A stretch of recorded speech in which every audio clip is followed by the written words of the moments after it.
Hello everyone, welcome to प्रेपाइस में आप सबका स्वागत है।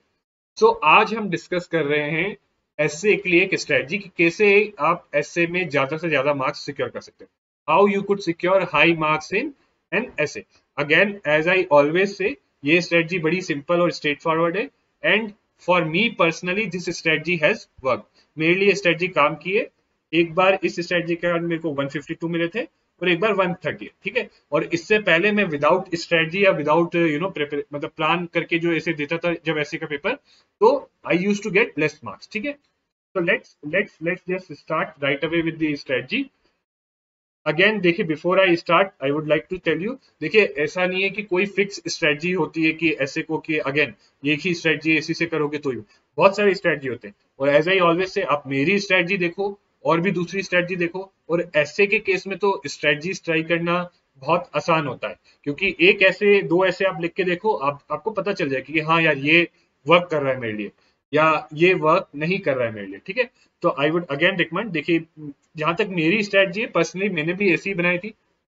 पांच छह लोगों को देखा, फिर मैंने उनमें से सारे एलिमेंट्स निकाले और उसको बनाया, फिर उसको प्रैक्टिस किया और उसके बेसिस पे मैंने जब पेपर दिया तो एक बार 152 आए which is considered to be very good, और एक बार 138 which is also considered to be good marks. ठीक है, तो that's why I am sharing this with you. आप इसको देख सकते हो, अगर आपको सूटेबल लगे तो आप इसको फुली अडॉप्ट कर सकते हो या पार्शियली भी अडॉप्ट कर सकते हो, इससे कुछ चीज जो आपको अच्छी लगे। ठीक है, तो लेट्स स्टार्ट। तो देखिए, दो पार्ट्स में हम डील करेंगे। पहला है कि कैसे प्रिपेयर करें और दूसरा है कि ऐसे कैसे लिखें। क्योंकि देखिए, प्रिपेयर कैसे करें इसका डायरेक्ट लिंक है कि कैसे आप ऐसे लिख पाओगे। ठीक है, तो अगर आप सही तरीके से प्रिपेयर करोगे इस पेपर के लिए, तो आप अच्छे से ऐसे भी आराम से लिख पाओगे। ठीक है, एटलीस्ट ये मैं गारंटी दे सकता हूं, अगर आप अच्छे से प्रिपेयर करो इस पेपर के लिए, रेगुलर प्रैक्टिस करो, तो आप गुड की रेंज में, तो मतलब जितना मैं बोल रहा हूँ 140 130 से 130 के ऊपर तो मार्क्स लाओगे ही ऐसे में, कुछ भी हो जाए। ठीक है, और अगर अच्छा, थोड़ा और अच्छा प्रिपेयर करते हो और इनोवेटिव होते हो, तो सर्टेनली 150 तक भी आप जा सकते हो। ठीक है, तो लेट्स स्टार्ट। पहली चीज, हाउ टू प्रिपेयर। तो उससे भी पहले मैं ये बोलूंगा, अपनी प्रिपरेशन की जो भी स्ट्रेटजी बनाओ उसमें इस पेपर को ग्रांटेड मत लेना। ग्रांटेड मतलब, कई लोग क्या करते हैं, इस पेपर को इग्नोर कर देते, बोलते हैं कि हम लोग प्रीलिम्स होने के बाद इस पेपर की तैयारी करेंगे। ठीक है, क्योंकि वो बोलते हैं कि अभी तो प्रीलिम्स ही नहीं हुआ, आगे मेंस में आता ही है तो अभी तैयारी करेंगे। देखिए, इसका मतलब वो लोग ये सोचते हैं कि वो प्रीलिम्स नहीं कर पाए। देखिए, अगर आपको आईएएस बनना है तो आपके लिए एसए का पेपर भी उतना ही इंपॉर्टेंट है जितना GS paper 1, GS paper 2, GS paper 3 और जीएस पेपर 4 है। क्योंकि एसए का पेपर भी 250 मार्क्स का है। इनफैक्ट इंपॉर्टेंट चीजें मैं बताता हूं आपको क्यों नहीं इग्नोर करना चाहिए। पहला चीज तो ये 250 मार्क्स का है। ठीक है, तो 250 मार्क्स सारे पेपर के, इसके भी 250 मार्क्स है। दूसरा, इसमें लेस एफर्ट लगता है। क्यों? दूसरे पेपर में आपको 3000 से 4000 तक वर्ड्स लिखने पड़ते हैं, यहाँ आपको 2500 तक वर्ड्स लिखने पड़ते हैं। ओनली 2500, 2000 से 2500 तक वर्ड्स। क्योंकि आता है 250 मार्क्स का। ठीक है, दो ऐसे लिखने होते हैं 125 मार्क्स के ईच, और वर्ड लिमिट होती है 1000 टू 1250। ठीक है, तो आप देख रहे हो लेस एफर्ट में ज्यादा मार्क्स मिल जाते हैं। और तो ये हो गए दो पॉइंट्स आपके। तीसरा क्या हुआ? तीसरा, एसए का अगर आप क्वालिफाई कर लेते हो प्रीलिम्स और एसए का पेपर देने जाते हो, ये फर्स्ट पेपर होता है। पहला ही पेपर आपका मेंस में एसए का पेपर होता है। और अगर अगर ये पेपर अच्छा चले जाता है, तो जो आपका मोरल है वो बढ़ जाता है, आपका मोटिवेशन बढ़ जाता है, और बड़ी हाई चांस है कि ये जो पॉजिटिव आपके इफेक्ट है, ये आपके आगे के पेपर्स में भी रिफ्लेक्ट होगा, आगे भी आपको फायदा। बट अगर ये पेपर खराब हो जाता है, पहला पेपर अगर आपका खराब हो गया, तो जो नेगेटिव इंपैक्ट है इसका, वो दूसरे पेपर में पड़ सकता है। इसलिए लोग इसको देखिए, in fact I would say GS 1 2 3 4 और ऑप्शनल से ज्यादा इंपॉर्टेंट पेपर है एसए का paper, just because of this fact that ये फर्स्ट पेपर है, क्योंकि मार्क्स तो सारे पेपर के बराबर ही है। ठीक है, तो बिकॉज ऑफ दीज रीजन इस पेपर को ग्रांटेड मत लीजिए। एक इसके लिए क्लियर कट रेगुलर प्रैक्टिस होनी चाहिए, हर संडे को एक ऐसे लिखिए। ठीक है, अब पहली चीज क्या करनी है, अभी अगर आप ये स्ट्रेटजी देख रहे हो, ये स्ट्रेटजी देखने के बाद सबसे पहली चीज, और ज्यादा टाइम नहीं लगता ये चीज करने में, मैं बताऊं आपको 2 और 3 आवर्स लगेंगे, 2 to 3 आवर्स। इतना तो आप दे ही सकते हो 250 मार्क्स के लिए। You could give 2 to 3 hours for 250 marks, right? देखिए please don't neglect this paper, ठीक है। तो करना क्या है, प्रीवियस ईयर पेपर्स देखने हैं सारे, उसमें जो रिकरिंग इश्यूज है, देखिए अब एक चीज यूपीएससी में नोटिस की गई है कि देखिए कुछ इश्यूज हैं या कुछ टाइप के ऐसे हैं जो बार बार आते हैं। जैसे जैसे कुछ इश्यूज, अगर इश्यूज की बात करूं मैं तो वुमेन वुमेन एम्पावरमेंट या वुमेन के अगेंस्ट डिस्क्रिमिनेशन, इस पे हर बार आता है। टेक्नोलॉजी एंड इनोवेशन, इस पे हमेशा आता है, ठीक है। और इसके अलावा पॉवर्टी पे भी कई बार आता है, पॉवर्टी। इसके अलावा हेल्थ एंड एजुकेशन, ठीक है। अब आप खुद जाके देखना प्रीवियस ईयर, इन टॉपिक्स पे तो आए होंगे। और एक अब ये रीसेंट ट्रेंड है फिलोसफिकल एसेस, ठीक है। तो बेसिकली ये 5 चीजें देखिए मैंने अब आपको यहाँ पे बता दिया, इसका मतलब ये मत करना कि आप अब ये वाला ये वाली एक्सरसाइज नहीं करोगे। ये एक्सरसाइज आप प्लीज खुद भी करना, ओके, ठीक है। तो ये वैसे बट बेसिकली ब्रॉडली ये 5 एरियाज है, हमेशा इनमें से किसी न किसी पे के अराउंड ही ऐसे आता है, ठीक है। सो ऑब्वियसली अब आप ये देख लोगे। अब क्या करना है, अब जब आपको पता है कि इन टॉपिक्स पे ऐसे पूछे जाते हैं, अब आप नॉर्मल अपनी पढ़ाई करो, ऐसे के लिए कोई स्पेसिफिक अलग से पढ़ाई नहीं करनी। बट जब नॉर्मल पढ़ाई करो तब ये ध्यान रखना कि इन टॉपिक्स पे ऐसे पढ़े आते हैं। तो इनके लिए जब आप एथिक्स पढ़ो तो इनके लिए कोट्स निकाल लो, कभी फ्री टाइम में कोई शॉर्ट स्टोरीज निकाल लो इन चीजों पे, ठीक है। कोई एग्जाम्पल्स निकाल लो इन इन टॉपिक्स के लिए, ठीक है। जैसे आगे मैं आपको ये सब चीजें बताऊंगा, कोई डेटा इंटरेस्टिंग फैक्ट, यानी जैसे मान लो एक एग्जांपल देता हूं, आप विजन आईएएस की जैसे या किसी की भी जो है मंथली मैगजीन पढ़ते हैं, ठीक है। उसमें देते हैं ग्लोबल जेंडर गैप रिपोर्ट के बारे में आता है, ग्लोबल जेंडर गैप रिपोर्ट, ठीक है। अब आप क्या करते हो, आप बस इसको प्रीलिम्स के लिए पढ़ते हो, आप देखते हो कि कौन सी ऑर्गेनाइजेशन ने रिपोर्ट निकाली और कुछ नहीं देखते। बट अगर वुमेन पे क्वेश्चन आता है और अगर आप ग्लोबल जेंडर गैप रिपोर्ट की फाइंडिंग्स कुछ जो जो जो शो करती है कि इंडिया में इतना डिस्क्रिमिनेशन है, वो अगर आप इसमें लिख दोगे कि ग्लोबल जेंडर गैप रिपोर्ट ने ये दिखाया, तो आप खुद ही सोच सकते हो कितना ज्यादा वैल्यू ऐड होगा आपके आंसर, आपके ऐसे में, ठीक है। तो ये चीज बहुत इंपॉर्टेंट है। और ये करके क्या करना है, ऐसे बस खाली पढ़ नहीं लेना, नोट इट डाउन, मतलब एक सेपरेट पेपर पे नोट कर लेना इसको, एक सेपरेट पेपर पे इसको लिख लेना कि एक पेपर बनाना कि वुमेन वुमेन रिलेटेड एसेस, फिर कोट्स, ठीक है, examples, anecdotes, data, interesting fact, ऐसे ही पॉवर्टी पे कोट्स एंड एग्जांपल, ये सब करना, ठीक है। अब अब ये सब तो कर लिया, ये सब कई लोग कर भी लेते हैं, बट जो चीज ज्यादातर लोग नहीं कर पाते और जिसके कारण उनके मार्क्स कम आते हैं, वो है ये चीज। हर हफ्ते आप एक ऐसे जरूर प्रैक्टिस करें। एक ऐसे को लिखने में कितना 1.5 आवर लगता है, तो हर संडे को आप 1.5 आवर जरूर निकालिए। देखिए इससे बहुत ज्यादा टाइम आप देते हो जीएस 1 2 3 4 के लिए, इतना टाइम इसके लिए दोगे 250 मार्क्स का है, काफी बेनिफिट होगा आपको, ठीक है। हर संडे फिक्स कर लीजिए कि मेरे को इतना टाइम निकालना, ठीक है।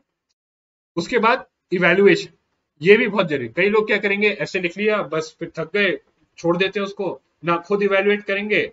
या फिर कई लोग क्या करते हैं, बस दूसरों को पकड़ा दे, दूसरों को ऐसे भेज देते हैं अपना और कहते हैं प्लीज इवेल्युएट करके हमें बताओ। देखो दूसरों को जब आप ऐसे भेजोगे ना, सर्टेनली अगर अच्छे दोस्त हैं आपके, वो इवेल्युएट करके बता दें, बट वो भी इतनी डेप्थ में नहीं इवेल्युएट करेंगे जितना आप खुद करोगे, क्योंकि आपका इंटरेस्ट है इधर, आपको मार्क्स सिक्योर करने, तो इसीलिए दूसरों से इवेल्युएट कराओ, बट सेल्फ इवेल्युएशन भी करो, ओके। तो दूसरों से इवेल्युएट कराओ बट सेल्फ इवेल्युएशन भी करो। And one more thing I would like to tell you guys, हम लोग भी हमारे चैनल पे अब रेगुलर ऐसे प्रैक्टिस स्टार्ट करने वाले, रेगुलर ऐसे प्रैक्टिस और रेगुलर आंसर राइटिंग हमारे चैनल पे कराएंगे। So you could subscribe to our channel, तो इससे रेगुलर प्रैक्टिस हो सकती है आपकी। और हम लोग जैसे आपको जो प्रीवियस ईयर क्वेश्चंस के थ्रू और एसेज के थ्रू आपको प्रैक्टिस करेंगे कैसे लिखते हैं, ठीक है। और बेस्ट एसेज और बेस्ट क्वेश्चंस भी आपको दिखाएंगे, ठीक है। All you have to do is कि सब्सक्राइब कर लीजिए हमारे चैनल, ठीक है। चलिए आगे बढ़ते हैं। अब एक पार्ट हो गया कि प्रिपेयर कैसे करो, अब आपने वो सब चीजें कर ली और आप कर, अब ऐसे लिखें कैसे, जब आप ऐसे लिखने बैठते हो तब क्या करना चाहिए। तो उसके लिए भी 5 स्टेप मेथड है, सिंपल है। पहली चीज है ब्रेनस्टॉर्मिंग। अब आप कहोगे ये तो हर कोई बोलता है ब्रेनस्टॉर्मिंग, बट सर्टेनली यही चीज करनी है। देखिए यूपीएससी की प्रिपरेशन में यही यही एक what I should say paradox है कि जो लोग टॉपर्स की अगर आप बात सुनोगे ना, वो लोग बहुत सिंपल चीजें करते हैं और स्ट्रेट फॉरवर्ड चीजें, बट जो हम लोग उसे अननेसेसरी कॉम्प्लिकेट करते हैं, या तो कोचिंग वगैरह इसके उसमें आके या कहीं आके उसको कॉम्प्लिकेट। तो इसीलिए मैं भी हमेशा आपको बोलता हूँ एक रूल बनाओ अपना, चीजों को सिंपल करो। ठीक है, हर चीज को, हर किसी को सिंपल चीज पसंद है। ठीक है, तो क्योंकि कॉम्प्लिकेटेड चीजों में ज्यादा दिमाग लगाना पड़ता है, मुश्किल होती है करना। ठीक है, इसलिए कीप थिंग्स सिंपल। ओके, तो पहले पहला स्टेप है ब्रेनस्टॉर्मिंग। अब ब्रेनस्टॉर्मिंग जो लोग नहीं समझते, उसमें कुछ नहीं करना, ऐसे का टॉपिक है, उसको देख के, ऐसे के टॉपिक को देख के आपके दिमाग में जो भी आए, don't worry about relevance right now. अभी ये मत सोचना कि यार कैसे ये रिलेवेंट है, कैसे इसको कनेक्ट, ये नहीं सोचना। बस ऐसे के टॉपिक को देख के अपने दिमाग को बस चला देना है, जो भी आए, जो भी आए सब नोट डाउन करते रहो रफ वर्क में। एक रफ वर्क में सारे पॉइंट्स ऐसे ऐसे नोट डाउन करते हो कि जो भी आपके आए, है ना, कुछ भी पॉइंट है आपका, पर्सनल लाइफ का कोई एग्जांपल आए या कोई आपकी रिपोर्ट दिमाग में आए, कुछ भी आए सब नोट डाउन करना। तो पहली चीज तो ये करनी। और ये जो ब्रेनस्टॉर्मिंग करनी है, this has to be done without any filter. Filter मतलब इस टाइम पे एकदम माइंड को फ्रीली करना है। ठीक है, ये नहीं सोचना कि ये टॉपिक के रिलेवेंट है या नहीं है, ये हम आगे जज करेंगे। बट अभी मैक्सिमम नंबर ऑफ पॉइंट्स निकालने की कोशिश। अब आप पूछोगे कितने पॉइंट्स, हाउ मेनी पॉइंट्स, तो I can not tell you that, but I can tell you 10 minute के अराउंड तो करो। 5 से 10 मिनट का जो होता है ब्रेनस्टॉर्मिंग करनी चाहिए। ठीक है, अब आपके पास जब ये सारे पॉइंट्स आ गए, बहुत सारे, ठीक है, अब आपको यहां पे आ गया ऑर्गेनाइज कर। अब आप क्या करोगे, उनको सब हेडिंग्स में डिवाइड करो। और देखिए दो सब हेडिंग्स तो यही हो जाती है, इंट्रो और कंक्लूजन। ऐसे का कंक्लूजन और इंट्रो क्या रखोगे, दो तो ये चीजें हो गई आपकी। अब ये बाकी बचे पॉइंट्स है ना, इनको आपको ग्रुप करना हो। मान लो ये 3 पॉइंट है, 1 2 3, या 1 2, ये 3 पॉइंट, ये 3 पॉइंट किसी एक चीज में आ रहे हैं। मान लो सब हेडिंग ए में आ रहे हैं। देखिए ये मार्किंग भी आप इवन यूज कर सकते हो, सब हेडिंग ए, या यहाँ पर ABCD। ठीक है, वैसे ऐसे कर सकते हो, 1 2 3 4 पॉइंट जब लिखो तो 1 2 3 4 मार्क करना उनको। और जब यहाँ पर जब सब हेडिंग बनाया जाए तो ए, फिर ऐसे करके ये बी में आ जाएंगे। ठीक है, ऐसे करके जो है सब हेडिंग। अब इधर मोस्ट इंपॉर्टेंट पॉइंट है, ensure that the subheadings are relevant to topic, है ना, रिलेवेंट। ये इंश्योर करना है अब यहाँ पर कि ये जो सब हेडिंग्स हैं आपकी, ये रिलेवेंट है टॉपिक के। ठीक है, अगेन देखिए आपको सुनने में बड़ा इजी लग रहा है, but you would have to practice this thing, आपको प्रैक्टिस करनी पड़ेगी। ऐसे अभिनीत 3 को लेके जैसे सी बना दो। ठीक है, और इसी टाइप से होता है।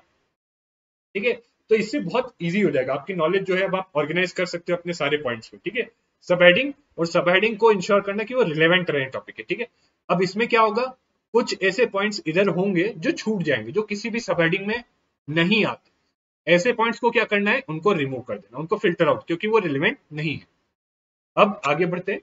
अब फिर से जो सब हेडिंग्स है ना, जो आपकी ABC, जो ऐसी सब हेडिंग्स आई थी, इनमें ऑलरेडी कुछ पॉइंट्स हैं, अब आपने ऑर्गेनाइज कर लिया। अब फिर से ब्रेनस्टॉर्मिंग करो, ए को देख के फिर से करो, बी को देख के फिर से करो, सी को देख के फिर से करो। देखो मानो ना मानो, अब ये जो ब्रेनस्टॉर्मिंग होनी चाहिए अराउंड 5 मिनट्स, 5 मिनट से कम के अंदर करनी चाहिए, 5 मिनट, क्योंकि आपको पॉइंट्स पता है। ठीक है, अब इसमें आपके लगा लो, बेट लगा सकते हो आप, ट्राई करके देखना, और पॉइंट्स आपको मिल जाएंगे, 3 या 4 पॉइंट्स और मिल जाएंगे हर जगह। ठीक है, 3 या 4 चीजें और आपको हर जगह मिल जाएगी। ठीक है, अगर आप शुरू में ही एक साथ 15 मिनट तक कंटिन्यूअस ब्रेनस्टॉर्मिंग करते तो ये सब पॉइंट्स नहीं आते। बट अब आप ऐसे करोगे, आप पहले ब्रेनस्टॉर्म किया, ऑर्गेनाइज किया, फिर ब्रेनस्टॉर्म किया, तो ज्यादा पॉइंट्स आपके आएंगे, और वो भी एक लॉजिकल वे में और एक ऑर्गेनाइज्ड वे में, और रिलेवेंट पॉइंट्स आएंगे। ठीक है, अब आपने फिर से ब्रेनस्टॉर्मिंग की और पॉइंट्स मिल गए आपको। अब आ जाता है लॉजिकल फ्लो और इंट्रोडक्शन। तो देखिए इंट्रोडक्शन की जहां तक बात है, यहाँ पे तो आप अब जो टॉपिक से रिलेटेड कोई एनेक्डोट हो, कोई कोट हो, तो ट्राई करिए, या कोई इंटरेस्टिंग फैक्ट हो, ट्राई करिए इन चीजों से स्टार्ट करने का। ठीक है, क्यों, क्योंकि this makes your essay unique and interesting. ठीक है, और please but at the same time ensure करना कि एनेक्डोट कुछ भी लिख रहे हो तो वो टॉपिक से बहुत ही ज्यादा रिलेवेंट। ठीक है, it should be very relevant to topic. ठीक है, और नेक्स्ट है लॉजिकल फ्लो, यानी A B C, मतलब ये तो आपने मार्किंग कर दी, बट ऐसा जरूरी नहीं है। अब आप देखो, जैसे मैं एग्जांपल देता हूं, मान लो पेट्रियार्की। अब पेट्रियार्की पे आपको ऐसे लिखना है। अब देखिए दो दो तरीके बताता हूं, दो फ्लोज बताता हूं मैं इसे। एक पहले कि आप इंट्रो में प्रॉब्लम हाईलाइट करो। ठीक है, दोनों जगह आप इंट्रो दो और प्रॉब्लम हाईलाइट करो। अब प्रॉब्लम कैसे हाईलाइट करोगे, प्रॉब्लम में आप एनेक्डोट दे दो, एक दे दो किसी वुमेन का जिसने पेट्रियार्की के थ्रू सफर किया है, या सती प्रथा का कोई अगर आपके पास लाइव एग्जांपल हो। ठीक है, या राजा राम मोहन राय का कोई आप अगर आप पढ़ते हो, आप जानते हो राजा राम मोहन राय ने सती प्रथा के अगेंस्ट फाइट की थी, तो राजा राम मोहन राय का अगर आप थोड़ा सा डीप में पढ़ोगे ना, तो उनकी स्टोरीज है कि कैसे उन्होंने स्टॉप किया था, ये किया था, कुछ इंटरेस्टिंग है। तो ऐसी कोई स्टोरी है आप वो उठा सकते हो, ठीक है। या इसमें पास्ट की भी कुछ स्टोरीज है, ठीक है, सती प्रथा को लेके, वो उठा के आप यहाँ दे सकते हो।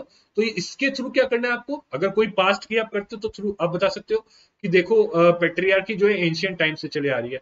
अगर अभी की करते हो तो कुछ आप हाईलाइट कर सकते केस डिस्क्रिमिनेशन, ठीक है।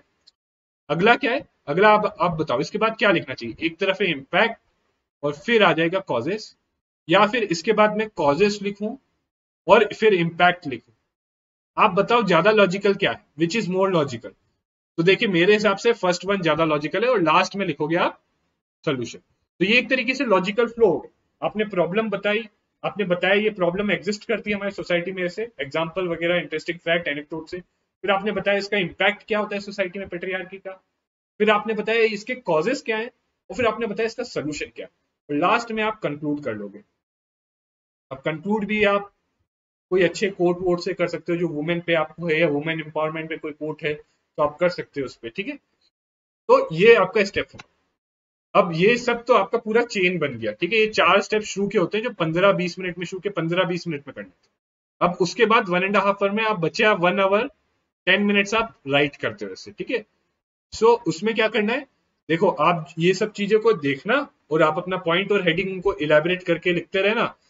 और साइमल्टेनियसली ऐसा भी हो सकता है लिखते वक्त कि आपको नए पॉइंट्स आए, तो जरा सा आप उसमें ना देखना और इंश्योर करना कि वो ऐसे पॉइंट्स भी आप इनकॉर्पोरेट कर ले उसमें किसी तरह, अगर हो पाते हैं तो। अननेसेसरली इनकॉर्पोरेट नहीं करना, अगर हो पाते हैं तो जरूर इनकॉर्पोरेट, ठीक है। तो ये तो 5 स्टेप प्रोसेस है, ठीक है। आप आई नो आप सबको लग रहा है यार बड़ा सिंपली मैंने बता दिया, बट ट्रस्ट मी, एक बार आप खुद ट्राई करिए ऐसे को लिखने के लिए इन 5 स्टेप के थ्रू।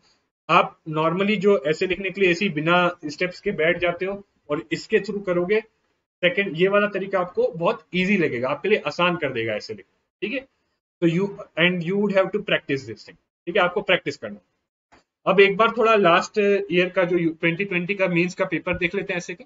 तो आप देख रहे हो ये सारे ऐसे जो है ना जितने भी हैं, ये सारे थोड़े फिलोसफिकल, जैसे life is a long journey between human being and being human. तो देखो यही ब्रेनस्टॉर्मिंग करो, तो ह्यूमन बीइंग मतलब बायोलॉजिकल क्लासिफिकेशन, बायोलॉजिकल क्लासिफिकेशन, या ह्यूमन बीइंग मतलब मैं बोल सकता हूं a human being is driven by basic needs of hunger, food, है ना, hunger and other basic instincts की, बेसिक इंस्टिंक्ट से ड्रिवन होता है। और बीइंग ह्यूमन, तो बीइंग ह्यूमन मतलब हैविंग सिंपैथी, एम्पैथी, कंपैशन, ठीक है, एम्पैथी, कंपैशन, ठीक है। तो ये सब चीजें आप इस तरीके से ब्रेनस्टॉर्म करोगे। देखिए again I am not going into detail क्योंकि इसमें ज्यादा टाइम नहीं है, बट ऑब्वियसली आप इस टाइप से, अब ये चीज हो गई तो शुरू में ह्यूमन बीइंग और बीइंग ह्यूमन और लॉन्ग जर्नी, तो बीच में ऐसी क्या चीजें होती है कि जिससे हम ह्यूमन बीइंग से बीइंग ह्यूमन हो जाते हैं, वो होता है सोशलाइजेशन, ठीक है, सोशलाइजेशन। और ये सोशलाइजेशन अगर आपने एथिक्स पढ़ा होगा तो एथिक्स में बहुत सारे एग्जांपल है सोशलाइजेशन को लेकर, ठीक है। अब दूसरा देखिए, mindful manifesto is catalyst to tranquil self. तो अब बड़ा सुनने में कॉम्प्लिकेटेड लगता है, but let me just tell you one thing, बहुत सिंपल है। माइंडफुल मैनिफेस्टो, मैनिफेस्टो क्या होता है, मैनिफेस्टो ये होता है जैसे पॉलिटिकल पार्टी निकालती है कि व्हाट वी विल डू, कि हम क्या करेंगे इलेक्शन जीते। वैसे ही आपको ये आपके कॉन्टेक्स्ट में पूछ रहा है कि आपको जो है मतलब जो है खुद की शांति के लिए, पीस के लिए, ठीक है, माइंडफुल मैनिफेस्टो, माइंडफुल मतलब जो सोचा समझा हुआ, तो एक सोचा समझा हुआ प्लान होना चाहिए आपके पास। अब एक एग्जांपल देता हूं मैं आपको, बुद्धास मध्यम मार्ग, अगर आपने पढ़ा होगा, इजंट बुद्धास मध्यम मार्ग माइंडफुल मैनिफेस्टो। क्या बुद्धा का मध्यम मार्ग एक माइंडफुल मैनिफेस्टो नहीं है? कुछ नहीं करना, आप ये पकड़ो और इसको फिर आप बताओ कि कैसे आप अपनी लाइफ में अप्लाई कर सकते हो। और एक और है, ये कहाँ की नॉलेज, ये एथिक्स में आपने सब पढ़ा होगा, एरिस्टोटल, गोल्डन मीन,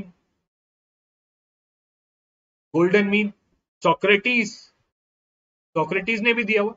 ये सब क्या है, ये सब एक माइंडफुल मैनिफेस्टो है कि हमें क्या करना चाहिए, खुद को क्या करना चाहिए। बुद्धास मध्यम मार्ग क्या था, मिडिल पाथ क्या था, एक माइंडफुल मैनिफेस्टो था। और जो बुद्धास मध्यम मार्ग फॉलो करता है वो क्या कर लेता है, निर्वाण, निर्वाण मीन्स ट्रैंक्विल सेल्फ, ठीक है। तो ऐसे चीजों को आपको देख के समझना है। Now next is ships do not sink because of water around them, ship sinks because of the water gets into them. मतलब अगर अगेन ये देखिए, और एक और चीज मैं बताना चाहूंगा, बहुत ही ब्रॉड और ओपन एंडेड भी ये इस टाइप के होते हैं, तो इनका बहुत डाइवर्स इंटरप्रिटेशन निकल सकता है। तो आप सर्टेनली 2 या 3 टाइप के डाइवर्स इंटरप्रिटेशन जरूर निकालिए शुरू, ठीक है। अब ships, you could consider a person as a ship, और सिंक मतलब करप्ट होना, करप्ट होना। So not because of the water around them, not because of the corruption around them, कि उनके आसपास करप्शन है उसके कारण नहीं सिंक होते वो, उसके कारण वो करप्ट नहीं बनते, but they sink because of the water gets into them, मतलब वो करप्शन जो है उससे इन्फ्लुएंस हो जाता है। अब ये क्या है, आपने अगर आप इसको रिलेट कर सकते हो, तो isn't it talking about integrity, integrity. और अगर आप पब्लिक एडमिनिस्ट्रेशन के केस में, या फिर आप उसके केस में अपने पॉलिटी गवर्नेंस के केस में इसको बोल नहीं सकते प्रोबिटी इन गवर्नेंस। अब जो आपने एथिक्स की नॉलेज है वो यहाँ पर अच्छे से अप्लाई कर सकते हो आप। फिर आप पर्सनल लाइफ में, पर्सनल लाइफ में पर्सनल लाइफ में मान लो कोई पर्सन है, उसके बहुत सारे जो दोस्त हैं, ठीक है, वो स्मोकिंग करते हैं, बट वो पर्सन स्मोक नहीं करता। क्यों? क्योंकि he is not allowing that bad habit to get inside of him. ऐसे ही गांधी जी का ले लो, गांधी जी ने नॉन कोऑपरेशन मूवमेंट जब चौरी चौरा इंसिडेंट हुआ था, डिसकंटिन्यू कर दिया था, ठीक है। क्यों डिसकंटिन्यू किया गया था? जो गांधी जी के अराउंड जो वाटर था, क्या था, हर कोई कह रहा था कि नहीं करना चाहिए डिसकंटिन्यू, बट गांधी जी ने उस वाटर को अपने अंदर, यानी उस प्रेशर को जो लोग गांधी जी के ऊपर था, अपने ऊपर नहीं आने दिया, और जो अपना प्रिंसिपल है नॉन वायलेंस का, उसे अपहोल्ड किया, ठीक है। Now next is simplicity is ultimate sophistication. अब देखिए इसमें बहुत ही इंटरेस्टिंग चीज मैं बताता हूँ। आप जब ऐसे शुरू कर रहे हो, जब ऐसे स्टार्ट ही कर रहे हो, कैसे चीजों को इंटरेस्टिंग बनाया जा सकता है, आप लिख दो कि I choose this topic because despite being so simple this topic is very sophisticated. इस टाइप से स्टार्ट कर सकते हो, क्योंकि देखिए कितना सिंपल टॉपिक है। बट अगेन एक चीज मैं आपको यहाँ पॉइंट आउट करूंगा, this is a very risky topic, it's a very risky. या तो आपको बहुत ज्यादा रिवॉर्ड मिल जाएगा, या तो फिर बहुत कम मार्क्स भी हो सकते हैं। तो इसीलिए नॉर्मली जो है रिस्की चीजें अवॉइड करो, ठीक है। ऐसे टॉपिक्स नॉर्मली जब सिलेक्शन की बात आए तो अवॉइड करो, ठीक है। इन चारों में से जिसमें सबसे जो आपको लेस, जिसकी इंटरप्रिटेशन जो है लेस डाइवर्स लगे, ऐसे टॉपिक्स को चूज करो, ठीक है। Again but at the end of the day ऐसा नहीं है, वहां पे एग्जाम हॉल में आपका ही जजमेंट होगा कि आपको किस पे लिखना है, किस पे आपको एक इंक्लिनेशन आ रहा है, ठीक है। आपकी खुद की हंच होगी, उसी को फॉलो करना है, ठीक है। Next is culture is what we are and civilization is what we are. Let me tell you, culture, Gujarati culture, ठीक है, महाराष्ट्रियन कल्चर, ठीक है, north Indian culture, south Indian culture, ठीक है, दिल्ली का कल्चर, ठीक है। और जब इस सबको मिला लेते हैं तो क्या बन जाती है? इंडियन सिविलाइजेशन, इंडियन सिविलाइजेशन, ठीक है।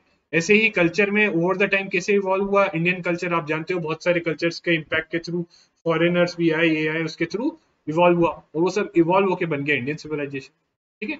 तो इस टाइप से चीजों को आपको सोचना, समझना और इंटरप्रेट करना है, ठीक है। This is the only purpose ये आपको प्रीवियस ईयर पेपर का दिखाने का, ठीक है।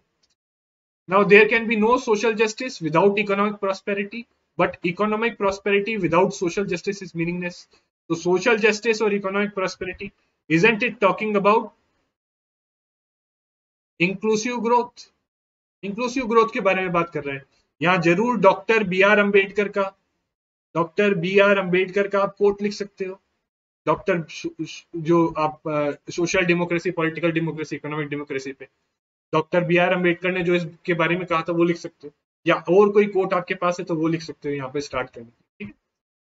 नाउ पेट्रियार्की, तो patriarchy is least noticed yet most significant structure of social inequality. तो आई थिंक ये तो आप सबके पास पॉइंट्स होंगे, बट अगेन उन पॉइंट्स को बेटर वे में ऑर्गेनाइज कैसे करें, तो उसके लिए अगर आप वो प्रोसेस फॉलो करोगे जो मैंने आपको 5 स्टेप का बताया, तो आपका ऐसे और बेटर हो जाएगा, आपके पॉइंट्स मोर लॉजिकल वे में, ठीक है। Lastly technology as a silent factor in international relations. तो आप देख सकते हो कोविड वैक्सीन, अब आप, अगर मैं आपको बस कोविड वैक्सीन ऐसे ही ब्रेनस्टॉर्म करना है, this I am telling you how to brainstorm, आया तो पूरा पॉइंट नहीं लिखना कि कोविड वैक्सीन आई हैं इससे, बस कोविड वैक्सीन लिख दो। फिर इस पॉइंट को क्या करना है, जब आप ऐसे लिख रहे होगे तब इलेबोरेट करना है, ठीक है। इस पॉइंट को तब इलेबोरेट करना है। कोविड वैक्सीन हो गई, ऐसे ऐसे डिफेंस की टेक्नोलॉजी हो गई, डिफेंस टेक्नोलॉजी इसराइल और इंडिया के पास हो गया, यूएस इंडिया, ठीक है, ये सब हो गया। तो इंटरनेशनल रिलेशन में कैसे टेक्नोलॉजी एक साइलेंट फैक्टर, और इनफैक्ट जरूरी नहीं है कि आप जो है इससे एग्री करो। आज की डेट में technology rather than being a silent factor बहुत प्रोमिनेंट फैक्टर बन गया, ठीक है, ये भी बोल सकते हो। It is not necessary always की जो ऐसे में कहा है उसी के से एग्री करो, ठीक है, आप उससे थोड़ा डिफरेंट व्यू भी ले सकते हो अगर आप उसे प्रॉपर्ली जस्टिफाई करते हो। So this is it. This was a comprehensive strategy for essay. So please guys do not neglect essay के पेपर को neglect नहीं करना है और regularly practice करना है. Thank you very much. See you again next time with another session.